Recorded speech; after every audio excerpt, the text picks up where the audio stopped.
bagus menurut saya, ada namanya Dr. Samsudin Arif. Itu orang luar biasa tuh. Ya, hafal Quran dengan qiraatnya, kemudian banyak hafal bahasa, dan beliau doktornya juga 2. Ya, dokter pertama, yang keduanya itu di sarangnya orientalis di Jerman, kajian orientalisnya tinggi. Ada buku yang paling bagus pernah ditulis oleh beliau tentang diabolisme pemikiran. Itu disebutkan di situ kerancuan-kerancuan pemikiran. Jadi kalau antum nanti datang orang seperti itu, gampang balasnya. Nggak usah pakai dalil orang kayak gitu mah. Ya, tinggal dibalikin logikanya aja, gampang. Ya. Dulu pernah ada yang bertanya pada saya, Ustaz, bukankah sholat itu fungsinya mencegah perbuatan keji dan mungkar? Inna sholata tanha anil fahsya.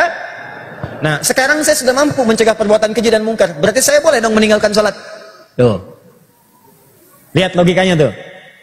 Ustadz, sholat itu fungsinya mencegah perbuatan keji dan mungkar. Sekarang saya sudah mampu meninggalkan perbuatan keji dan mungkar. Berarti saya nggak usah sholat lagi dong. Ini nggak usah pakai dalil, ini pakai logika. Maka kami sampaikan kepada orang itu, Mas, meninggalkan sholat itu termasuk perbuatan mungkar. Udah, selesai.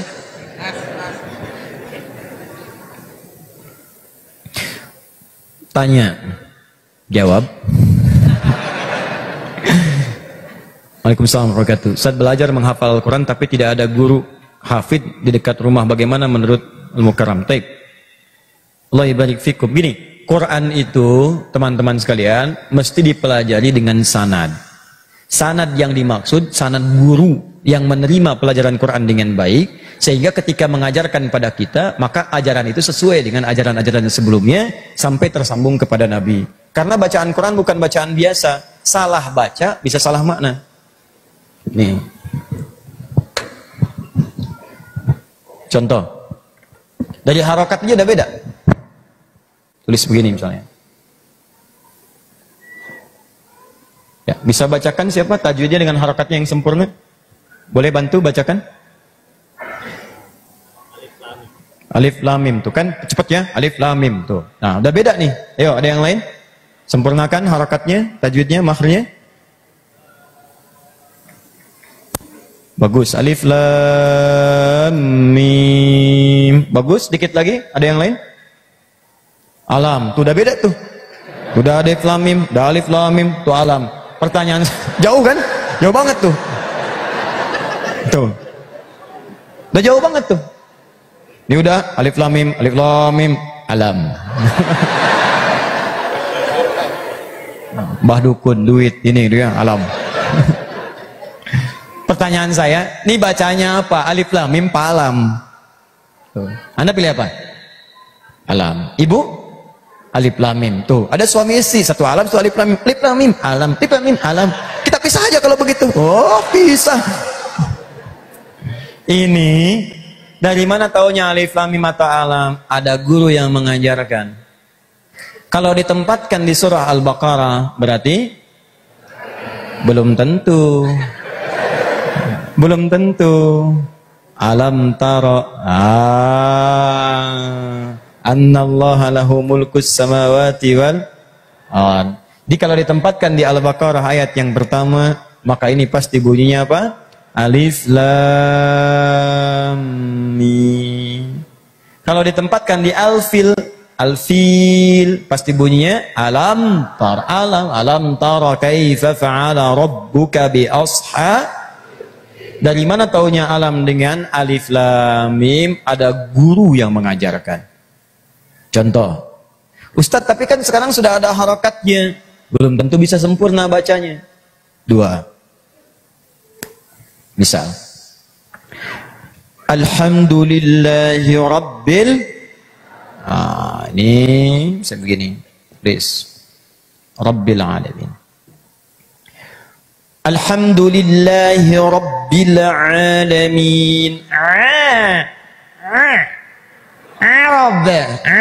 Ain. Salah baca pakai hamzah a. Misal di luar Quran, di luar rabbil alamin a jadi hamzah, maka maknanya tertukar. Awas, keliru. Alamin, semua alam, semesta alam. Tuhan semesta alam, semua. Ada alam, semua alam Tuhannya Allah. Tapi kalau pakai hamzah alamin, orang-orang yang sakit. Udah keliru. Segala puji milik Allah, Tuhan orang-orang yang sakit. Allah. Yang paling dahsyat, alhamdulillahi rabbil alamin. Lagunya enak, cuman telinga kita panas. Ngalamin, apa artinya ngalamin? Gak ada artinya. Segala puji bagi Allah, Tuhan yang tidak ada artinya. Oh, udah keliru. Bagaimana cara mendapatkan semua itu dengan baik? Maka mesti ada guru. Siapa guru yang mengajar? Nah, guru yang mengajar ini pertama, syarat pertamanya dia menguasai ilmu tajwid. Tajwid, ilmu membaca Al-Quran dengan benar. Baik makhrajnya itu tepat, sifat hurufnya sempurna. Makhraj tempat keluar huruf, dari mana keluarnya? Apakah dia masuk di lidah? Apakah kemudian masuk di tenggorokan? Atau dia masuk harful hawa seperti a, ha, hawa? Atau dia kemudian masuk di lidah, lidahnya tekan sedikit seperti sa dengan za, sa, da, sehingga beda dengan za, giginya tutup sedikit, keluar kemudian bagian dari hamznya za, beda dengan ja, mi, har, ja, ya. Za,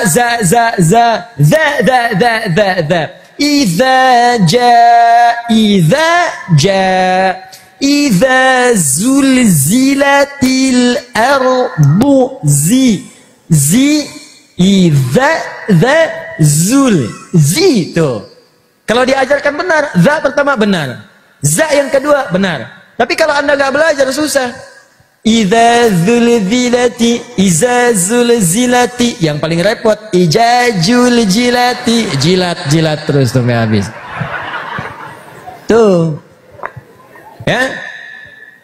Nah, jadi pertama syaratnya dia memahami, menguasai tajwid. Yang kedua, dia juga setidaknya hafal ayat-ayat Quran yang akan diajarkan, khususnya ayat-ayat yang ringan-ringan seperti juz amma. Ajarkan juz amma sehingga mudah kemudian dipakai dalam sholat. Amma itu umumnya orang tahu. Sehingga kalau antum baca ayat itu kemudian lupa, orang bisa ingatkan di belakang. Amma itu umumnya orang banyak yang tahu. Makmumnya banyak yang hafal. Jadi kalau makmum imamnya lupa, makmum mudah mengingatkan. Yang lainnya tidak disebut juz amma karena bukan umum. Jarang-jarang orang ngapalin langsung Al-Baqarah, Ali Imran, An-Nahl, An-Naml, kan? Maka ketika imamnya lupa misalnya, sulit mengingatkan. Maka pertama kali ajarkan juz amma yang mudah-mudah dulu. Ya, dia begitu dibacakan misalnya inna a'tainakal kautsar. Sebelum diajarkan, yang mengajarkan sudah paham dulu. Maka kategori hafid ini tidak harus mutlak hafal 30 juz. Tajwidnya bagus, makhraj, sifat huruf, dan dia banyak hafal ayat-ayat Quran yang akan diajarkan. Jelas ya? Jadi jangan langsung mengajarkan yang tinggi-tinggi dulu. Ya, begitu dia baca misalnya, dia mau baca asalnya ayatnya ayat yang bukan a'taina. Inna nahnu nazzalna dzikra wa inna lahu lahafizun. Al-Hijr ayat 9. Begitu inna macet. Inna. Makmum nggak hafal, dari belakang bisa beda. A'taina. Udah lama nggak diterusin. A'taina. Nah ke belakang, bukan. Imam kok bicara, batal sholatnya. Kabeh batal. Habis kayaknya waktunya nih. Oh, boleh 5 menit, boleh? Nah, ya itu satu. Dua.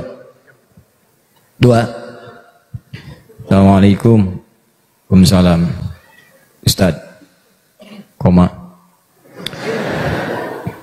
saya punya saudara, udah biasa saum Daud. Saking sudah melekatnya meskipun sakit, dia tidak mau meninggalkannya, Masya Allah. Bagaimana menurut Ustadz hal ini? Sunnah. Tapi sudah merasa wajib, meski kalau sakit mungkin malah madarat, bukan manfaat lagi. Begini, ini hal semacam ini kalau sudah mendapatkan halawatul iman. Halawatul iman itu kenikmatan iman yang kalau sudah jadi kebiasaan rasanya gelisah kalau tertinggalkan. Nih padanannya begini, kita nggak usah bicara puasa Daud dulu deh, sholat tahajud. Kalau antum udah biasa tahajud, tiba-tiba bangun terlambat. Terlambat itu bukan pas adzan subuh, terlambat itu misalnya 3 menit sebelum subuh. Sekarang subuh jam berapa? Oh, paling gampang 4:30, paling gampang tuh. Ya udah saya kabulkan, misal 4:30 tuh. Dia adzan, dia bangun 4:25. Biasa tahajud, biasa bangun 2:30, bangun jam 3, tiba-tiba bangun 4:25. Itu walaupun tahajud sunnah, Karena seakan-akan dia telah merasa dekat dengan itu, jadi begitu bangun dia katakan, saya terlambat ya Allah, terlambat. Padahal nggak ngerjakan pun nggak dosa. Maka orang seperti ini diberi peluang oleh Nabi, kata Nabi, kalau kamu merasa tidak dapat mengerjakannya, maka kamu ganti nanti saat duhanya dengan menunaikan salat duha diperbanyak. Biasanya cuma 2, 4 jadi 8. Ya, untuk mengganti yang saat di atas yang tidak tertunaikan. Ditambah dengan ibadah lain di tempat berbeda dengan cara yang tidak sama. Tapi mengganti pahala yang di waktu malam. Ada lagi orang sahabat ini biasa baca Al-Baqarah sebelum tidur. Al-Baqarah aja, Al-Baqarah. Tiba-tiba, betul saya serius. Ini nyata, tiba-tiba, ini disebutkan Imam An-Nawawi dalam kitabnya At-Tibyan. Tiba-tiba beliau ini lupa, Pak, Bu. Lupa baca Al-Baqarah. Tertidur. Begitu tengah malam bangun, kaget. Temannya kena senggolan tangannya. Terbangun juga. Kamu kenapa katanya tiba-tiba begitu? Ana ra'aitu fil manam laqad natahatnil baqarah. Barusan saya mimpi, saya diseruduk Al-Baqarah. Sapi betina Al-Baqarah. Cuman kan kalau nama Quran surat gak boleh diterjemahkan. Maksudnya gak boleh disebut dengan terjemahannya. Terjemahkan boleh, tapi kalau bicara tentang surat itu harus disebut dengan nama surat aslinya, jangan terjemahannya, karena keindahannya tidak akan terasakan. Walaupun Anda tahu terjemahannya, ya Al-Baqarah sapi betina, An-Nisa misalnya ibu-ibu, kan? An-Namal semut, kan? An-Nahl lebah. Tapi jangan bercanda dengan menyebutkan terjemahan. Woi, baca surat apa tuh? Semut. Ente apa? Ibu-ibu. An-Nisa itu maksudnya ya. Nah, itu enggak nyaman. Laqad natahatnil baqarah, saya diseruduk Al-Baqarah, ya. Bangun tuh. Nah, ini menunjuk kebiasaan. Jadi yang pertama, saya bersyukur punya saudara, ya punya teman, Masya Allah, yang bisa seperti ini, teman se-Islam, saudara kita semua, yang punya kebiasaan demikian. Maka silahkan kita bangga dengan itu, pertahankan. Ini bagian dari kenikmatan iman. Hanya juga proporsional. Maksudnya, kalau dengan puasa itu menyulitkan, bahkan membuat fisik kemudian menjadi lemah, bahkan sakit, maka di situ Anda boleh berhenti dulu. Persis seperti Nabi lewat di satu tempat jalan, tiba-tiba ada orang bersandar di pohon. Ini kisah nyata, di hadis Muslim ada, di Al-Bukhari ada. Jadi begitu sedang sandaran jatuh di sandaran pohon, itu lemah begini. Tiba-tiba Nabi bertanya, ini orang biasa puasa. Kamu kenapa? Kata Nabi. Kata orang ini, Anas so'im. Saya puasa. So'im itu orang puasa. Jangan diartikan Anas so'im. Oh, saya namanya so'im, bukan. Ya. Nah, saya sedang puasa. Kata Nabi, laisa minam birrim siyamu fis safar. Kamu itu nggak bagus puasa dalam perjalanan jauh. Maksud Nabi itu bukan nggak boleh puasa. Kalau antum sedang puasa sunnah silakan puasa. Cuman kalau nggak kuat jangan dipaksain. Itu maksudnya. Ya, makanya tolong jangan baca terjemahan ya. Pahami, tanyakan pada alim yang tahu. Maksud hadis ini kalau nggak kuat jangan dipaksain. Sama antum pun demikian nih, sering puasa Daud, bagus, kita bangga, bahagia, kita senang, kita ikuti pelan-pelan. Ya, beliau puasa Daud, kita puasa Senin dulu, dan Senin naik Senin Kamis naik Ayyamul Bid, baru ikutin pelan-pelan. Tapi kalau sedang sakit dan puasa bisa menyulitkan, bahkan sakit, bahkan haram hukumnya puasa. Tapi yang membahagiakan ada hadis di Al-Bukhari. Lihat bunyinya. Idza maridhal 'abdu aw safar kutiba lahu mithla ma kana 'alaihi muqiman sahihan. Kalau seseorang itu sakit atau punya udzur sedang dalam perjalanan safar dan dia punya kebiasaan, karena sakit dan safarnya tidak dikerjakan kebiasaan itu, maka pahalanya tetap diberikan secara sempurna karena kebiasaannya. Ada orang biasa salat sunnah, qobliyah zuhur 4 rakaat, ba'diyah zuhur 2 rakaat, perjalanan dari Bandung mau ke Jakarta, macet tengah jalan, baru kilometer 97 macet, akhirnya tiba-tiba sampai zuhur, diduga sampai maghrib ke Jakarta. Akhirnya dia tunaikan jamaah qashar dua-dua, dia tidak kerjakan sholat sunnahnya. Begitu tidak dikerjakan karena kebiasaannya, pahala sholat sunnahnya tetap dituliskan oleh Allah walaupun dia tidak mengerjakannya saat itu. Demikian dengan ini, dia selalu puasa Daud, tiba-tiba sakit, nggak dikerjakan, hadisnya sahih. Maka karena sakitnya itu diberikan kemudian toleransi, tidak usah puasa, tapi pahalanya dituliskan secara sempurna. Makanya saya sering katakan, ayo bikin kebiasaan yang bagus-bagus. Baca Quran, Bu, saat sedang suci baca Quran, puasa sunnah, gitu kan? Ah, begitu ibu datang masa haidnya kan tidak mengerjakan tuh. Quran nggak dibaca, sholat nggak dikerjakan dan sebagainya. Itu kalau punya kebiasaan seperti tadi, semua pahala dituliskan. Itu serius ya. Ya, sebelum masa menopausnya tiba. Karena akan kembali normal seperti yang lainnya. Ya, jelas ya? Alhamdulillah akhi, kita walaupun tidak sholat sunnah, pahalanya dituliskan ya? Belum tentu. Ya, kalau antum nggak punya kebiasaan nggak bisa. Ya, silakan dan ilmunya dicatat. Ini puasa Daud kan ada, ya. Ustadz, puasa Daud itu apa? Puasa Daud itu puasa sehari, sehari tidak. Selang-seling. Jadi kalau sekarang hari apa? Sabtu. Ya, Ahad saya memulai Senin. Senin puasa, Selasa tidak. Rabu puasa, Kamis tidak. Kalau sudah puasa Daud, maka Senin Kamisnya berhenti. Jadi kalau sudah masuk ke Kamisnya harus libur, jangan dipaksakan puasa. Misal, Senin puasa, Selasa tidak. Rabu puasa, Kamis tidak. Mengacak nanti dan ketubuhnya itu terganggu, tidak stabil nantinya. Maka dibuat sehari puasa sehari tidak itu untuk stabilitas tubuhnya, ya supaya terjaga. Jelas ya? Jadi cuma ada puasa Daud, salat Daud tidak ada. Ya jangan nyimpulkan sendiri. Kalau puasa Daud ada, berarti puasa itu hukumnya wajib, salat hukumnya wajib. Berarti salat Daud pun ada. Subuh salat, duhur tidak, asar salat, maghrib tidak. Ini udah 5 menit nih. 5 menit lagi boleh? Alhamdulillah. Ini sudah. Masya Allah, sempat ditik juga.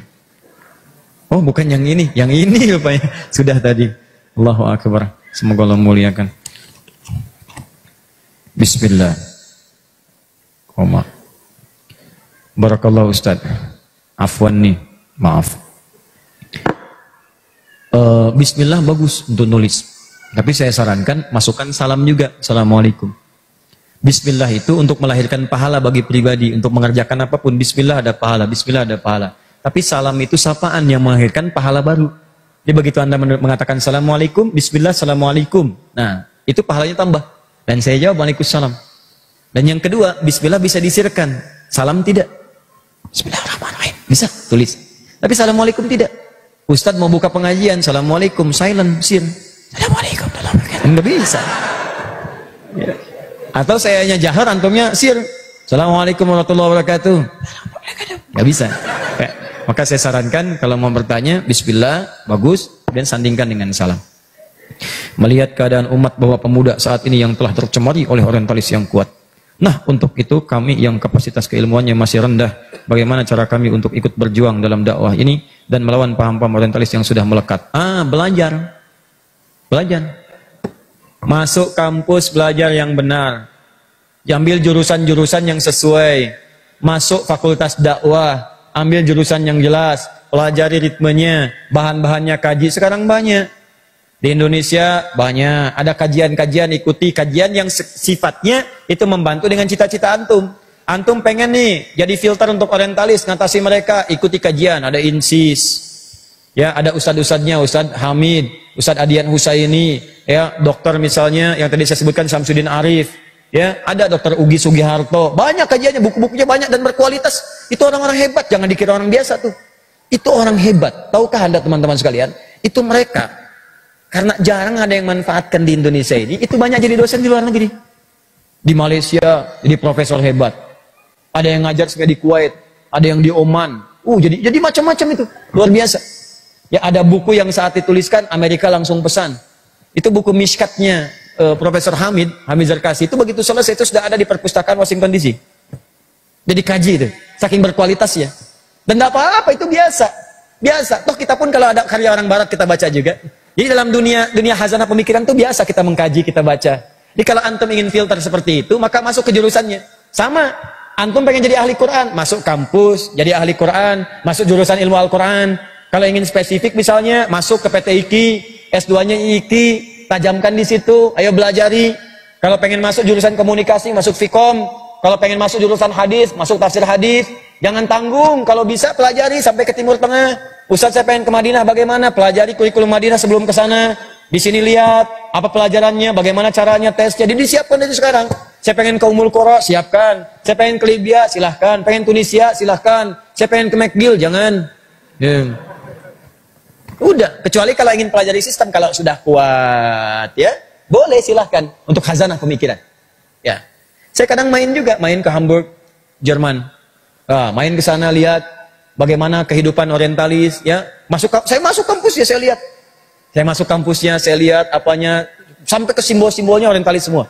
Ya, ada patung-patung, ada ini, ada pemikiran. Oh, pantas saya bilang doktrinnya udah kuat begitu. Ya, nah, jadi supaya kita lebih paham, ayat Quran siru fil ardi, silahkan jalan-jalan di bumi. Jalan-jalan silakan. Ya mula-mula tahap yang ringan-ringan. Dari Soreang, Kota Bandung, kan? Pindah dulu ke Tasik, ke Ciamis, sampai ke Pantura. Susurin oleh antum. Cari hazanah pemikiran Islam di Nusantara. datang. Terus Pantura itu kan banyak. Sampai ke Cirebon, sampai ke sana lagi, sampai masuk Tegal, sampai masuk Pemalang, sampai masuk ke Kendal, sampai masuk Semarang. Dari Semarang kemudian masuk lagi ke Demak, dari Demak kemudian masuk ke Kudus, Kudus Pati, Pati Rembang, Rembang Lasem, sampai ke Tuban, sampai sana. Itu banyak tuh pelajarannya. Ya silakan dari Semarang aja kalau udah masuk Demak tuh udah banyak. Semarang kalau sudah mau masuk ke Demak, di situ ada Syekh Ahmad Jumadil Kubro, bagaimana napak tilasnya, sebelah kirinya ada masjidnya, ya kan? Kubahnya emas, menaranya hijau, menaranya ada 2, depannya 3 gerai ATM, BNI, Siam Beniaga, kemudian ya, nah terus itu liatin lagi sama BRI, tapi sekarang udah dicabut, udah hilang. Ya, terus langsung selesai, kanannya dorinya, ada flyover lurus, ada kampus, lurus lagi masuk ke Demak. Dari Demak ya, kenapa disebut dengan Demak? Dari kata Zimain yang punya air, dulu kemudian kering, kerontang, sampai datang kemudian utusan yang 9 wali itu. Wali itu bukan sembarangan ahli Quran juga tidak, tapi ahli tata apa namanya perairan. Datang ke situ ditata, dibuat tanaman-tanaman, sehingga kemudian ditanami. Sekarang jambu air paling bagus kan Demak sekarang itu. Begitu airnya udah tertata, disebutlah Zimain. Orang lokal menyebutnya Demak, Demak. Zimain, kota yang punya air yang teratur. Sampai sekarang, ya itu toilet terpanjang tuh di Demak. Toilet terpanjang selokan samping jalan, itu paling panjang tuh di Demak tuh. Jadi kalau antum sudah mulai masuk Demak sampai ujungnya itu pinggirnya kalinya paling panjang sampai ke ujung. Setelah itu Kudus, tuh kan? Kudus ada apa lagi? Terus masuk ke Pati sampai ke Rembang ke Lasem. Begitu masuk 10 menit ke Lasem, sebelah kirinya ada Caruban. Caruban ada kaitan dengan Cirebon. Banyak. Ya, nanti ketika Prabu Siliwangi menarasa menikah dengan Nyai Subang Larang, sampai di situ kemudian lahir kota Subang. Sampai Nyai Subang Larang melahirkan 3 orang anak.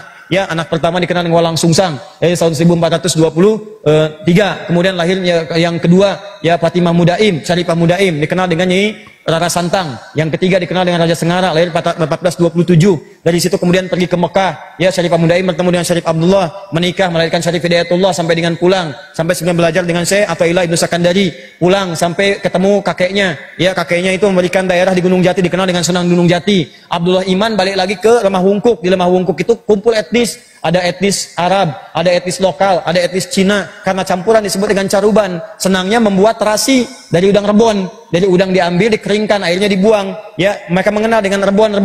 Ada airnya disebut dengan cai Rebon, disingkat jadi Cirebon. Sampai sekarang Cirebon. Carubannya ada di mana? Carubannya di Lasem. Begitu antum masuk ke wilayah Lasem, sebelah kirinya ada pantai Caruban. Sebelah kanannya nyebrang dikit ada Karangturi. Karangturi itu etnis Cina pertama datang lewat Karangturi. Sampai sekarang di situ tempat-tempatnya itu ya keadaannya itu mirip semuanya pada zaman-zaman klasik masa lalu. Jadi kalau antum lihat film dokumentasi ada yang kungfu macam-macam, Jackie Chan tempo dulu, ya Wong Fei Hung dan sebagainya. Itu rumahnya mirip di sana Karangturi. Sampai pesantren pun itu plakatnya pakai bahasa Cina. Ya kesananya lagi, nanti antum akan temukan lagi ada Pasjudan Sunan Bonang. Naik ke atas, sampai antum hitung berapa tangganya sampai ke atas. Sampai menemukan juru kunci namanya Bapak Abdul Wahid.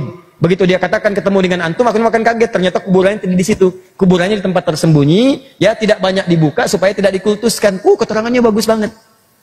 Saya ikuti sampai sana tuh. Ikutin. Jadi kita paham. Saya belajar nasab sampai ke Aceh. Jadi kalau saya menghafal sesuatu, lihat ada nasab, saya tanya sama ulama Aceh. Dan ahli nasab salah satunya sekarang ada di Aceh.